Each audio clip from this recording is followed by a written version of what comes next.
अब नेपालमा पनि विदेशको जस्तो 15-15 दिनमा सरकारी कर्मचारीहरूलाई तलब दिने घोषणा सरकारले गरेको छ। यसको मेन चाहिँ दुईटा फाइदाहरू हुन्छ है।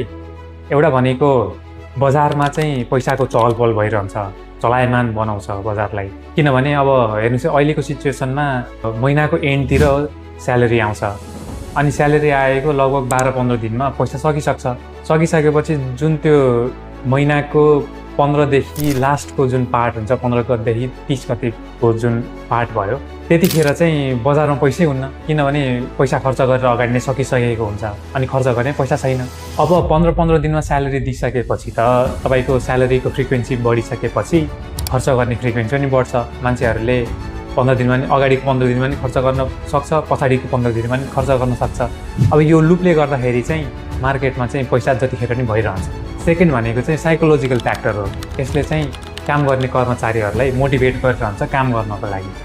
अब तपाईँले काम गर्नुभयो, 15 दिन ठ्याक्क पैसा आइहाल्यो, ओहो आज त पैसा आउने दिन भनेर यतिकै रमाइलो लाग्छ। त्यसले गर्दाखेरि चाहिँ तपाईँलाई मोटिभेट हुन्छ। विदेशमा कुनै ठाउँमा त अझ विकली पनि पैसा आउँछ। काम गरेर सिधायो अनि निको पर्सितिर पैसा आइसक्छ। वर्करहरूलाई चाहिँ मोटिभेट हुन्छ काम गर्नको लागि।